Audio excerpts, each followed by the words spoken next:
Hello and welcome back दोस्तों, कैसे हैं आप लोग। आई होप कि आप सभी लोग बहुत ही अच्छे होंगे और अच्छे से पढ़ाई कर रहे होंगे। दोस्तों पिछली वीडियो में जो है हमने अंडकोशिका का निर्माण कैसे होता है इसको हमने देख लिया था, ठीक है। अंडकोशिका का निर्माण कैसे होता है और क्या होते हैं, प्राथमिक कोश क्या होते हैं और सहायक कोश क्या होते हैं, इसका निर्माण कैसे होता है इसको हमने देख लिया था। और आज की इस वीडियो में हम किसके बारे में बात करेंगे कि निषेचन कैसे होता है, ठीक है। देखिए यहाँ पे ध्यान से देखिए, आपको सब कुछ समझ में आएगा। कल हमने किसके बारे में बात किया था, यहाँ पे हमारा क्या होता है, ये वाला हमारा है बीजांड का है, ठीक है। क्या है ये, बीजांड का है, ठीक। और यहाँ पर क्या होती हैं, किनारे किनारे की कोशिकाओं को हम क्या कहते हैं बताइए। किनारे किनारे की कोशिकाओं को हम लोग क्या कहते हैं, सहायक कोशिका कहते हैं। बीच वाली कोशिका को हम क्या कहते हैं, अंड कोशिका कहते हैं, ठीक है। अंड कोशिका, इसी को हम क्या कहते हैं, मादा युग्मक भी कहते हैं, ठीक है। और ऊपर क्या होती है, तीन कोशिका और होती है जिसे हम क्या कहते हैं, प्रतिमुख कोशिका कहते हैं। क्या बोलते हैं इसे हम, प्रतिमुख कोशिका, ठीक। तो इसका निर्माण कैसे होता है ये हमने देखा था पिछली वीडियो में, ठीक है। और आज देखिए, आज हम क्या देखेंगे, यहाँ पर क्या है, ये हमारा क्या है, ये वाला हमारा है पुंकेसर। पुंकेसर है ना, तो पुंकेसर में जो परागकण होते हैं, क्या होते हैं, परागकण। परागकण किसकी सहायता से यहाँ पर आते हैं, वर्तिकाग्र पर, और वर्तिकाग्र से आते हुए यहाँ पर परागनलिका के माध्यम से यहाँ पर चले आते हैं, अंडकोशिका में चले आते हैं, ठीक है। अंडकोशिका में चले आते हैं। यहाँ पर देखिए, यहाँ पे बीच में और कोशिकाएं होती हैं जिसे हम क्या कहते हैं बताइए। बीच में और कोशिका होती है जिसे हम क्या कहते हैं, द्वितीय केंद्रक कहते हैं, ठीक है। ये वाला हमारा छूट गया था तो आप इसको देख लीजिए। और यह क्या है, परागकण जो है वर्तिकाग्र पर आते हैं तो परागनलिका का निर्माण करते हैं, ऐसे ऐसे करके कहाँ पर आते हैं, अंडकोशिका के साथ एक फ्यूज करता है और एक द्वितीय केंद्रक के साथ फ्यूज करता है, ठीक है। तो यहाँ पर हमारा क्या हो जाता है, निषेचन हो जाता है, ठीक है। तो आज की इस वीडियो में जो है हम इसी को एकदम डिटेल में देखेंगे कि निषेचन कैसे होता है, ठीक। तो यहाँ पर देखिए, यह हमारा क्या है, पुंकेसर है। तो पुंकेसर से परागकण जो होते हैं ऐसे डायरेक्ट यहाँ पर अचानक में से थोड़ी चले आएंगे, कुछ प्रक्रिया होगी ना तभी आएंगे। तो वह कौन सी प्रक्रिया होगी जिसके माध्यम से यह पुंकेसर से परागकण यहाँ पर आते हैं। तो चलिए सबसे पहले उसको हम देखते हैं। देखिए यह हमारा क्या पुंकेसर है ना, तो इतना पार्ट क्या कहलाता है बताइए, इतना पार्ट हमारा कहलाता है परागकोश। क्या कहलाता है, परागकोश कहलाता है, ठीक। और आप सभी को पता है कि परागकोश में क्या पाए जाते हैं, परागकण पाए जाते हैं, ठीक है। तो जब परागकोश जो होता है, परागकोश हमारा जब परिपक्व हो जाता है, तो जब परिपक्व हो जाता है तो इसके बाद इसका क्या हो जाता है, स्फुटन हो जाता है, ठीक है। तो इसका जब स्फुटन हो जाता है तो इसमें से जो परागकण होते हैं वह जल के माध्यम से, वायु के माध्यम से और कीट के माध्यम से, ठीक, और कृत्रिम द्वारा भी यहाँ पर चले आते हैं, ठीक है, ठीक। तो इसी को हम क्या बोलते हैं, परागण कहते हैं, ठीक है। तो चलिए सबसे पहले इसको हम देखते हैं।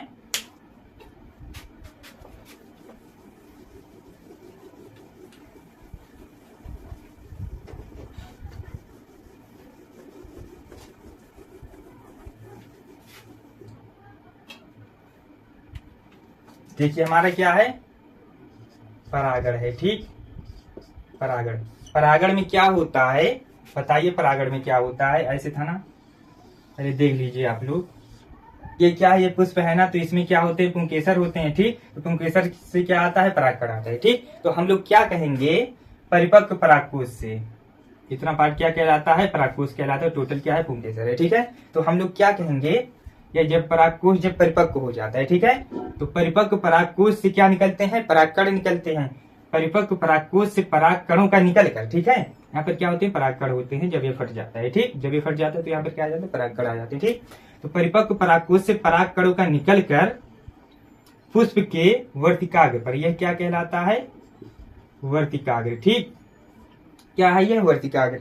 तो परिपक्व परागकोश से परागकणों का निकलकर वर्तिकाग्र पर, कहां पर आ रहे हैं, वर्तिकाग्र पर आ रहे हैं। ध्यान से देखिएगा, सब कुछ समझ में आएगा। परिपक्व परागकोश से परागकणों का निकलकर वर्तिकाग्र पर पहुंचने की प्रक्रिया क्या कहलाती है, परागण। आए समझ में कि नहीं, नहीं समझ में आया तो फिर से देखिए।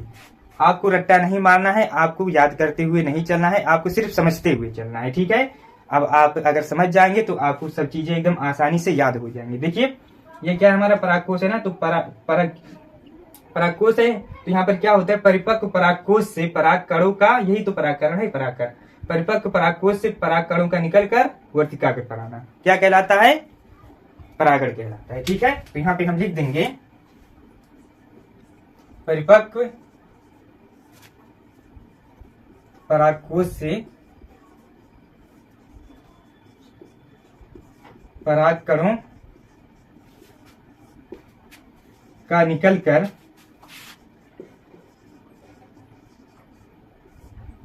पुष्प के वर्तिकाग्र पर, कहां पर? पुष्प के वर्तिकाग्र पर पहुंचने की प्रक्रिया परागण कहलाती है। ठीक है, परागण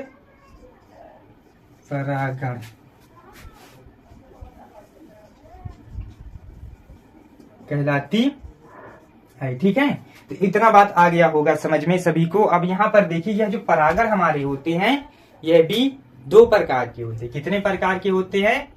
दो प्रकार के। ठीक, तो पहला क्या होता है? पहला होता है हमारा स्वपरागण। क्या कहलाता है? स्वपरागण। स्वपरागण, इसको हम इंग्लिश में क्या कह देंगे? Self pollination. ठीक है, अब दूसरा क्या होता है हमारा? परपरागण। परपरागण, इसको हम क्या कह देते हैं? Cross pollination.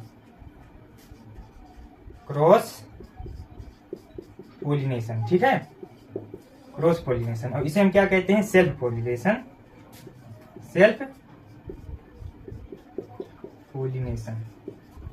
ठीक, परागण कितने प्रकार के होते हैं? दो प्रकार के होते हैं। ठीक है, कौन कौन से होते हैं? एक होता है स्वपरागण और एक क्या होता है? परपरागण। ठीक है, अब यहाँ पर हमारा स्वपरागण क्या होता है इसको देखिए। स्वपरागण क्या होते हैं? जब यह जो परागकण होते हैं स्वतः अपने आप, ठीक है, किसी चीज की सहायता से नहीं, जब अपने आप, स्व है ना, स्व माने क्या होता है? अपना। ठीक है, तो जब परागकण होते हैं, परागकण परागकोश से स्वतः ही वर्तिकाग्र पर पहुंच जाते हैं। ठीक है, आई बात समझ में कि नहीं? जब परागकोश से परागकण स्वतः ही वर्तिकाग्र पर पहुंच जाते हैं तो इस प्रक्रिया को हम लोग क्या कह देंगे? Self pollination. ठीक, हिंदी में क्या कहेंगे? स्वपरागण। आई बात समझ में कि नहीं? आ गया होगा समझ में। क्या होता है स्वपरागण में? जब परागकोश से परागकण निकलकर जब परागकोश से परागकण स्वतः ही वर्तिकाग्र पर पहुंच जाते हैं। ठीक है, स्वतः ही। कहा? कैसे? स्वतः ही। जब स्वतः ही पहुंच जाते हैं तो उसको हम क्या कह देते हैं? स्वपरागण। ठीक, परपरागण हम किसे कहते हैं? परपरागण यानी कि क्रॉस पॉलिनेशन। बताइए, क्रॉस पॉलिनेशन किसे कहेंगे? जब किसी चीज की सहायता से परागकण निकल कर कहां पर आते हैं? वर्तिकाग्र पर आते हैं। ठीक है, उसे हम क्या कह देते हैं? उसे हम कह देते हैं परपरागण। ठीक है, अब किस चीज की सहायता से आ सकते हैं? तो वायु के द्वारा आ सकते हैं। ठीक, और किसके द्वारा आ सकते हैं? और जल के द्वारा आ सकते हैं। ठीक, और किसके द्वारा आ सकते हैं? कीट के द्वारा आ सकते हैं। तो जब वायु के द्वारा परागकण वर्तिकाग्र पर आते हैं तब हम इसको क्या कहते हैं? वायु परागण कहते हैं। बात आई समझ में कि नहीं? जब वायु के द्वारा परागकोश से परागकण निकलकर वर्तिकाग्र पर आते हैं तो उसे हम क्या कहते हैं? वायु परागण कहते हैं। क्या कहलाता है? वायु परागण।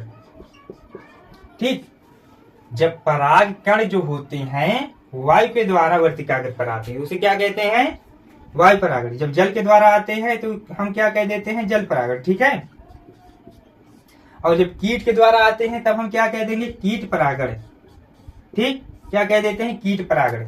और एक परागण हमारा और होता है, उसको हम लोग क्या कहते हैं? कृत्रिम परागण। क्या कहते हैं? कृत्रिम परागण। कृत्रिम, यहाँ पे देखिए कृत्रिम परागण को, कृत्रिम परागण। कृत्रिम परागण क्या होता है? कृत्रिम परागण जो परागण मनुष्य के द्वारा कराया जाता है। किसके द्वारा कराया जाता है? मनुष्य के द्वारा कराया जाता है, उसे हम क्या बोलते हैं? कृत्रिम परागण कहते हैं। ठीक है, कृत्रिम परागण किसे कहते हैं? जो परागण मनुष्य द्वारा कराया जाता है। किसके द्वारा कराया जाता है? मनुष्य द्वारा। जब परागण मनुष्य द्वारा कराया जाता है तो उसे हम क्या कहते हैं? कृत्रिम परागण कहते हैं। ठीक है, अब यहाँ पर देखिए मनुष्य द्वारा परागण कैसे कराया जा सकता है। तो जो मनुष्य द्वारा परागण कराया जाता है उसमें दो विधि का प्रयोग किया जाता है। पहला क्या कहलाता है? विपुंसन। ठीक है, विपुंसन। ठीक, इसको हम क्या बोलते हैं? विपुंसन को इंग्लिश में इमैस्कुलेशन। क्या कहते हैं? इमैस्कुलेशन। ठीक, और दूसरा हम लोगों का क्या होता है? दूसरा होता है थैलीकरण। क्या होता है? थैलीकरण। थैलीकरण। ठीक, क्या होता है थैलीकरण, इसको इंग्लिश में हम लोग क्या कहते हैं, थैलीकरण को बेगनी कहते हैं। ठीक है, BEGGNY बेगनी। ठीक, इतनी बात आई समझ में कि नहीं। कृत्रिम परागण किसे कहते हैं, जब परागण मनुष्य द्वारा कराया जाता है तो उसे हम क्या बोलते हैं, कृत्रिम परागण कहते हैं। ठीक है, और कृत्रिम परागण में दो विधियों का प्रयोग किया जाता है, पहला क्या कहलाता है विपुंसन, दूसरा क्या कहलाता है थैलीकरण। अभी विपुंसन क्या होता है, थैलीकरण क्या होता है, इसको भी समझिए। विपुंसन देखिए, इसको हम एकदम अच्छे से बनाते हैं विपुंसन को समझाने के लिए। ये वाला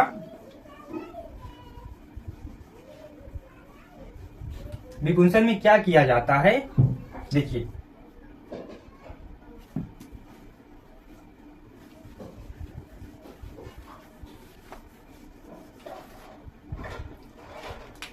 ये हमारा क्या है,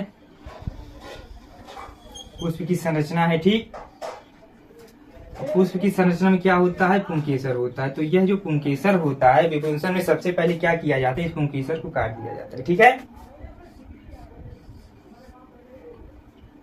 ये क्या है, वर्तिकाग्र है, वर्तिकाग्र। जैसे कि ये हमारा एक पुष्प है ना, तो यह मान लीजिए कि लंबे पौधे का पुष्प है, लंबे पौधे का पुष्प। ठीक, ये लंबे पौधे का पुष्प है। ठीक, एक ये पुष्प है और दूसरा पुष्प कोई और ले लीजिए, जैसे कि यहाँ पर एक पुष्प हम बना दे रहे हैं, ये बौने पौधे का पुष्प है।